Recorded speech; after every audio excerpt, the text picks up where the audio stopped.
दोस्तों, खामनाई की पत्नी मंसूरा जिनका नाम है, कहा जा रहा है कि वो जिंदा है। दोस्तों, कोई और सोर्स नहीं है, क्लियर बता रहा हूं ताकि आप कल को कोई और खबर आए तो कंफ्यूज ना हो। ईरानियन मीडिया पिछले 2 घंटे से ये दावा कर रहा है, सिर्फ ईरान का मीडिया, कोई वेस्टर्न मीडिया नहीं, कोई अमेरिकन मीडिया नहीं, कोई इजरायली मीडिया नहीं, कोई इंडियन मीडिया नहीं। सोर्स ईरानियन मीडिया है। ईरान का मीडिया दावा कर रहा है कि खामनाई की धर्मपत्नी जिंदा है। हाँ, इशारा यह किया गया है कि ऑब्वियसली वो घायल हैं, लेकिन मंसूरा जिनका नाम है खामनाई की धर्मपत्नी, वो जिंदा है। ईरान का मीडिया कह रहा है। ईरानियन मीडिया ने खुद ये कंफर्म किया है दूसरी तरफ कि जो आयतुल्लाह हैं मुज्तबा खामनाई, अब सुप्रीम लीडर जो हैं, वो घायल हैं लेकिन जिंदा हैं। लेकिन उनके एक कोमा में जाने की खबर, ठीक है, जो इंडियन मीडिया और खासकर व्हाट्सएप स्टेटस पे जो लोग लगा रहे हैं, ये फेक न्यूज है। मुज्तबा खामनाई ऑब्वियसली जब उनके घर पर भाई 30 बंकर ब्रस्टर मिसाइल दागी गई, तो बहुत बेसिक और बहुत कॉमन सेंस है कि आदमी घायल तो होगा।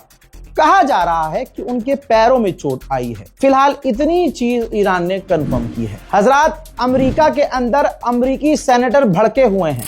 ये जो आपकी स्क्रीन पर अमेरिकन सेनेटर है, भाई इसने वो बातें बोल दी है जो एक मुस्लिम देश भी नहीं बोल रहा है। भाई इस व्यक्ति ने कहा कि डोनाल्ड ट्रंप ने इराक और अफगानिस्तान की जंग से कुछ नहीं सीखा। तुम कुछ भी हो, लेकिन किसी देश पर सीधा बम मारकर तुम हवा में रिजीम चेंज नहीं कर सकते।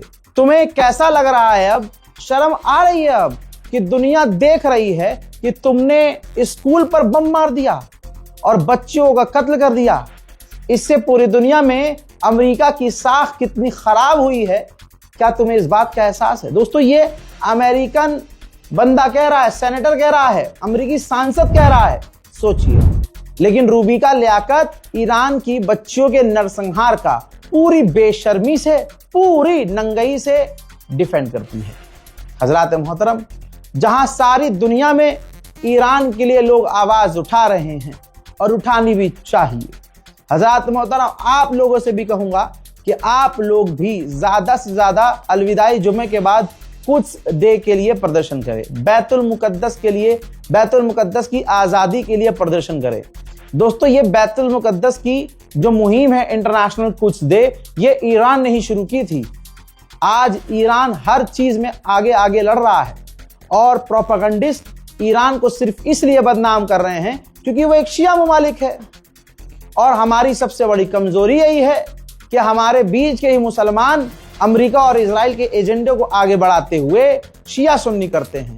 हमारे बीच में अगर कोई भी ऐसा शख्स शिया सुन्नी करता हुआ आज के दौर में नजर आ रहा है, यकीनन वो इजराइल और अमेरिका के प्रोपेगेंडे को आगे बढ़ा रहा है। तो समझदार बनिए, सावधान रहिए और सतर्क रहिए। हज़रात मोहतरम, हर जगह से आवाज उठ रही है, आपको भी आवाज इसी तरह से उठानी चाहिए। मस्जिद हैदरी हॉल, जी हाँ, जिसे हैदरी मस्जिद भी कहते हैं, राजधानी दिल्ली से यह फुटेज है। हजरात, बीती रात शब कद्र थी, सवाबों की और दुआओं की रात थी। यह कितना खूबसूरत मंजर है कि भारत के मुसलमानों ने बेहतरीन तरीके से अपने आमाल और अपनी इबादत में ईरान के लिए दुआ की। दोस्तों, यहाँ बच्चे, बूढ़े, नौजवान बहुत ही ताकत के साथ, मोहब्बत के साथ और इमोशन के साथ ईरान के साथ खड़े नजर आए। इस फ्रेम के अंदर एक छोटा बच्चा हो या बुजुर्ग हो, उसे अपने ईरान के बारे में हर चीज पता है। सबको पता है कि अमेरिका ने ईरान के साथ क्या किया और सबको आज पता चल चुका है कि हमें ईरान के साथ खड़े रहना है। ये राजधानी दिल्ली से आवाज बार बार उठ रही है। हैदरी मस्जिद से बार बार ऐसे विजुअल्स आ रहे हैं जो दुनिया को संदेश दे रहे हैं कि आपको भी खुलकर हर तरह से ईरान के लिए खड़े होना चाहिए, क्योंकि ये शिया सुन्नी, हिंदू मुस्लिम की लड़ाई नहीं है, ये है इंसानियत और हैवानियत के बीच लड़ाई। इसीलिए अगर आप देखेंगे तो हमारा हिंदू समुदाय भी ईरान के साथ खड़ा है।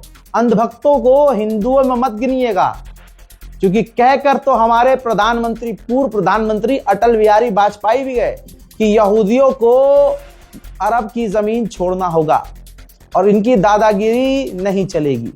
तो दोस्तों, अंधभक्त तो खुद अपने वालों के नहीं हैं, तो उनका यहां जिक्र करना बेकार है।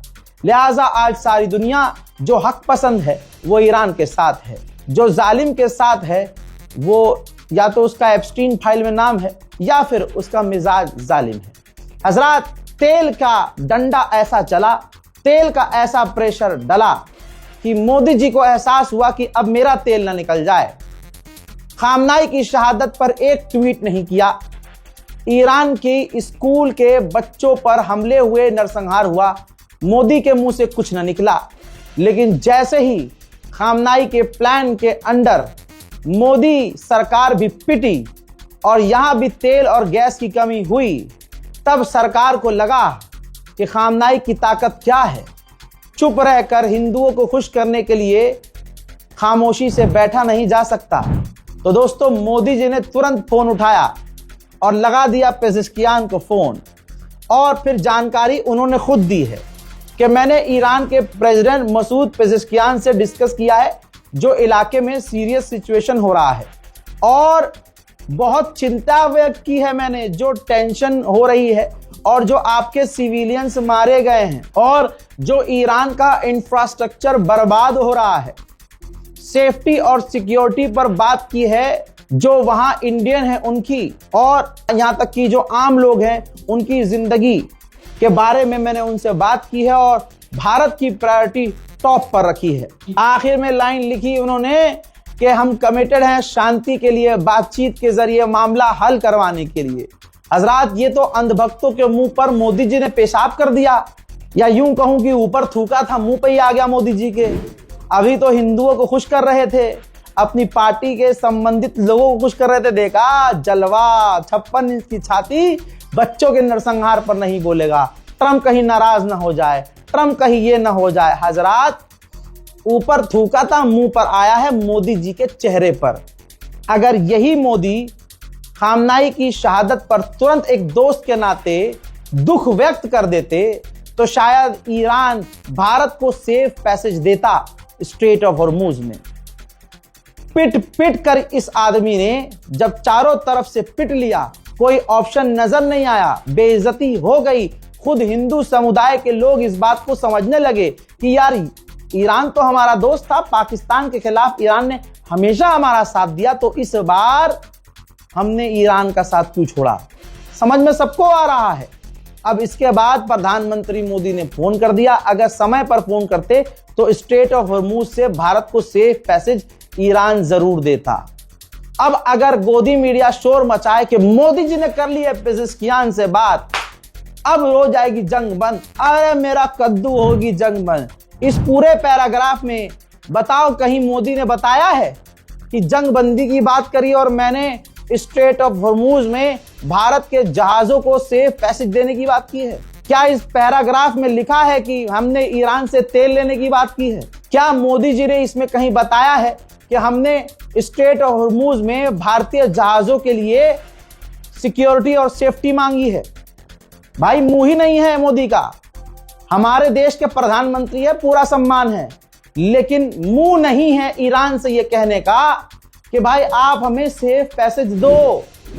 लेकिन अब कुछ घंटे के बाद व्हाट्सएप यूनिवर्सिटी पे अलग अलग कहानियां बताई जाएंगी, जैसे मोदी ने किया पेजेश्कियान को फोन, पेजेश्कियान के टांगे कांपने लगी, बताया जा रहा है पेजेश्कियान खा रहे थे खाना, उठकर खड़े हो गए और चीखने लगे जय मोदी, हर हर मोदी, घर घर मोदी। उसके बाद उन्होंने, पेजेश्कियान ने कांपती हुई आवाज से मोदी से की बात, और मोदी जी ने दो टूक में कह दिया जंग खत्म करो यार, वरना अंधभक्तों की सेना तुम्हारे ऊपर छोड़ देंगे यार। इसके बाद पेजेश्कियान का दिल लरज गया कि ये कौन है, super power Modi, iron man Modi, कि जिसके आगे, जो अमेरिका के आगे ना झुका, जो इजराइल और अरब के आगे ना झुका, उस पेजेश्कियान को मोदी के आगे झुकना पड़ा। भाई, गोदी मीडिया कुछ भी कह सकता है, सुबह का इंतजार करो। जैसे ही ये एंकराइन सज धज के मेकअप लीपा पोती करके इतनी मोटी पुट्टी चढ़ा के जहर उगलने आएंगी, आप देखिएगा ऊपर से पीछे तक का जोर लगाकर मोदी को खुश करने के लिए नई नई बातें गाएंगी और फिर ये भारत को और फंसा देंगी। पूरी दुनिया में गोदी मीडिया की वजह से, इनकी गंदी लाइनों की वजह से ईरान और चिढ़ जाएगा। लिख के ले लो, एडवांस बता रहा हूं। और मोदी जी चारों तरफ से जलील होकर गए हैं। ये रिपोर्ट देखिए, जहां मोदी को जलील करता है अमेरिका, इस दौरान एक बार फिर से मोदी को जलील किया है, भारत को अपमानित किया है। अनुचित व्यापार व्यवहार, अनफेयर ट्रेड प्रैक्टिस की लिस्ट में भारत को डाल दिया और भारत के साथ 16 और देश डाले गए हैं उसकी लिस्ट में। और जांच बिठा दी है अमेरिका ने कि ये 16 देश जिसमें भारत भी है, ये भाई गलत तरीके से ट्रेड कर रहे हैं, धोखा दे रहे हैं, मक्कारी कर रहे हैं। उस लिस्ट में हाल फिलहाल में अभी कल ही अमेरिका ने भारत को डाला है। मोदी अमेरिका के कहने पर, ट्रंप के कहने पर जंग रोक देते हैं। मोदी अमेरिका के कहने पर अपने पुराने दोस्त रूस को धोखा देते हैं। मोदी डोनाल्ड ट्रंप के कहने पर ईरान से दूर हो जाते हैं। और आखिर में डोनाल्ड ट्रंप फिर से मोदी जी के मुंह पर थूक देता है। अब जांच बिठा दी है।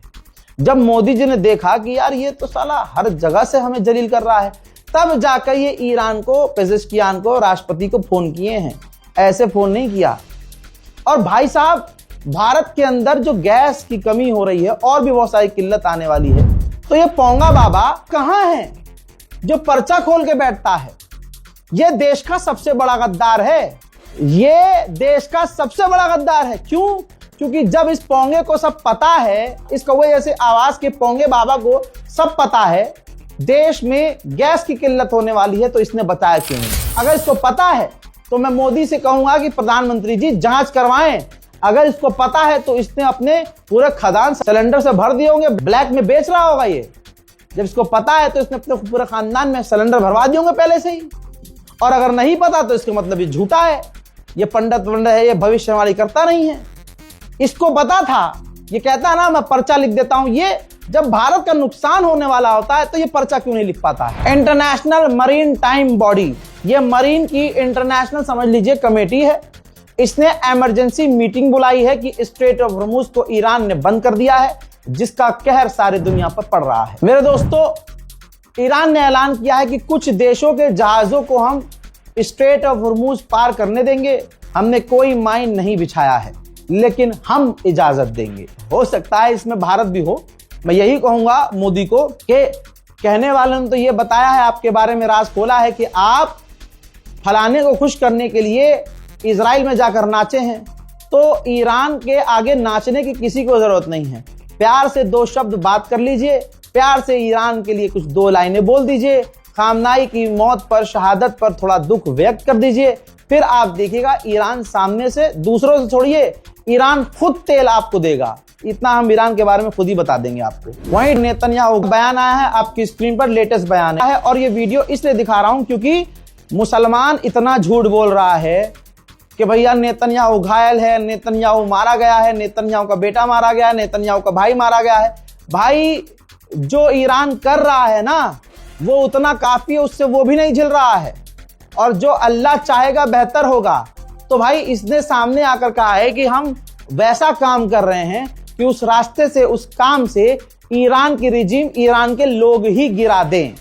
समझ रहे हैं आप? अभी भी रिजीम को गिराने का ख्वाब नेतन्याहू देख रहा है। बौखलाहट है नेतन्याहू के अंदर कि नए जो सुप्रीम लीडर हैं वो अपना चेहरा क्यों नहीं दिखा रहे हैं। इसने कहा है नए सुप्रीम लीडर के बारे में कि जो आया, पुराना जो तानाशाह था उसको हमने खत्म कर दिया है, जो नया वाला आया है वो IRGC का पपेट है और वो डर के मारे सामने भी नहीं आ रहा है। उधर इसी वीडियो में नेतन्याहू ने एक्सेप्ट किया है कि हम अपोजिशन, ईरान के अपोजिशन के लोगों को हथियार दे रहे हैं। मेरे दोस्तों, बहुत सारे मुसलमान आपको ऐसा दिखेंगे जो इजराइल के एजेंडों को आगे चला रहे हैं कि भाई ये देखो, ये शिया, इसकी बात मत सुनो, ये ईमान खराब कर रहा है। भाई ये देखो, ये सुन्नी क्रिएटर है, इसकी बात मत सुनो, ये ईमान खराब कर रहा है। मैं तो अपनी बात बता रहा हूं। आज तक मैंने किसी कम्युनिटी को प्रमोट नहीं किया कि मैं सुन्नियत को प्रमोट करूं, मैं शियत को प्रमोट करूं, मैं अहले हदीस को प्रमोट करूं, मैं वहाबिज्म को प्रमोट करूं या मैं किसी और को। मैं जो मेरे सब्सक्राइबर हैं वो और उनका दिल जानता है कि मैंने आज तक अपने नाम में सरनेम भी नहीं लगाया कि कोई जज ना करे। मैं मुसलमान हूं, ला इलाहा इल्लल्लाह मुहम्मदुर रसूलुल्लाह। आज इस्लाम का एक परचम होना चाहिए और सारी उम्मत उस परचम के नीचे होनी चाहिए। आपके अंदर, आपके घर के अंदर, आपके मजहब और ग्रुप के अंदर क्या चल रहा है, आई डोंट केयर। मुझे इतना पता है, मेरी कुरान आसमानी है, मेरा परवरदिगार एक है, वहदहुल्ला शरीफ है, हम सब अल्लाह के मानने वाले हैं, एक के आगे सर झुकाने वाले हैं, हम सब प्यारे पैगंबर सल्लल्लाहु अलैहि वसल्लम के दीवाने आशिक और उनकी उम्मत से हैं। अब इसके बाद आप किसी को पहला मानो, किसी को चौथा मानो, किसी को तीसरा, वो पहले को तीसरा माने, वो तीसरे को चौथा माने, वो चौथे को पहला माने, आई डोंट केयर। मानना जरूरी है, मानना। यही बात खामनाई के बारे में कही जाती है कि जनाब खामनाई ने, शहीद खामनाई ने अम्मा आयशा का अपमान किया, लेकिन कहीं भी रिकॉर्ड में ऐसा नहीं रहा। वो आदमी शहीद हो गया और कहता रहा कि सारी उम्मत एक है, शिया सुन्नी भाई भाई हैं, अहले सुन्नत। वो शिया होके कह रहे हैं, उनसे कट्टर कौन हो सकता है। उन्होंने कहा कि अहले सुन्नत हमारे दिलो जान हैं, वाजिब है वो शियाओं पर कि अहले सुन्नत को अपना बड़ा भाई माने, अपने दिलो जान माने। तो हमेशा से जब ये पैगाम दिया सबको एक होने की, तो अब इसके बीच में अगर कोई सुन्नी हो या शिया हो या देवबंदी हो या बरेलवी हो या किसी के हाथ पर बैत किया हुआ नया चल रहा है ना, कोई भी हो, अगर वो शिया और सुन्नी दो सगे भाइयों को अलग करने की बात कर रहा है ना, तो वो इजराइल का एजेंट है, जिसके वो बैत में है या उसका जिस मौलवी की बात सुनता है। इजराइल का लिंक निकाल लीजिएगा, वो मौलवी किसी और मौलवी से जुड़ा होगा, वो मौलवी किसी सीनियर मौलवी से जुड़ा होगा, और वो सीनियर मुल्ला जी जो इजराइल से उसका कनेक्शन होगा वो विदेश में रह रहा होगा। चैन बनाने रहा, समझ में आ जाएगा आपको, आराम से चैन बनाओ। इसलिए क्योंकि सबूत आ रहा है। ये देखिए, नेतन्याहू ने इस बयान में कहा है, अभी कुछ देर पहले कहा है कि शिया हो या सुन्नी, कट्टर है, कट्टर शिया कट्टर सुन्नी, ये पूरी दुनिया के लिए खतरा है। इनके लिए तालिबान खतरा नहीं है, तहरीक तालिबान खतरा नहीं है, ठीक है, इनके लिए अलकायदा खतरा नहीं है, इनके लिए ISIS खतरा नहीं है, इनके लिए खतरा शिया और सुन्नी जो पक्के कट्टर हैं वो खतरा है, क्योंकि वो ईमान के पक्के होंगे, इनकी बातों में आएंगे नहीं। तो इसी बात पर तुम उम्मत को खुदा का वास्ता है कि भाई एक हो जाओ, जो बहकी आड़ी टेढ़ी बात करे उसके गाल पर अपना पंजा चिपकाओ। हमारे बीच में अगर कोई शिया सुन्नी की बात करे तो अपने हाथ का जो डिजाइन है उसके गालों पर चिपकाओ। मैं आपको जाते जाते और सबूत देके जाता हूं। एप्स्टीन फाइल के अंदर ये सबूत है, देख लीजिए। साबित ये हुआ है, एप्स्टीन फाइल के अंदर कंफर्म हो रहा है कि ISIS और अलकायदा को इजराइल और अमेरिका ने फंड किया है, पैसा दिया है, और रीजनल यानी इलाके में टेंशन पैदा करने के लिए, टेंशन पैदा कर, पढ़ लेना आराम से, अंग्रेजी आती हो तो, या अपने मास्टर या घर के किसी पढ़े लिखे से पढ़वा लेना। इसीलिए इस फाइल को मैंने एक जगह रोक दिया, ना जूम कर रहा हूं ना जूम आउट कर रहा हूं, बस पढ़ लेना इसको आराम से, स्क्रीनशॉट ले लो। अमेरिका और इजराइल ने ISIS और अलकायदा को कौम के टुकड़े करने के लिए और लोगों को बांटने के लिए, मिडिल ईस्ट में दंगा करने के लिए अच्छा खासा फंड किया है। अब आते हैं खबर पर। नेतन्याहू ने कहा है कि हमने उनके टॉप, ईरान के टॉप न्यूक्लियर वैज्ञानिक को भी मार दिया है, और बिल्कुल मार दिया होगा क्योंकि ईरान के अंदर मोसाद है, धोखे से मार दिया होगा। और नेतन्याहू ने कहा कि अभी हम कोशिश कर रहे हैं कि उनकी रिजीम गिर जाए, और ये उनके यानी ईरानियों से कहा ये तुम्हारे हाथ में है, जब तुम चाहोगे रिजीम गिरा सकोगे। हजरात, फिलहाल के इस अपडेट में इतना ही। इस रिपोर्ट को शेयर कीजिएगा, दुआओं में याद रखिएगा। जय हिंद।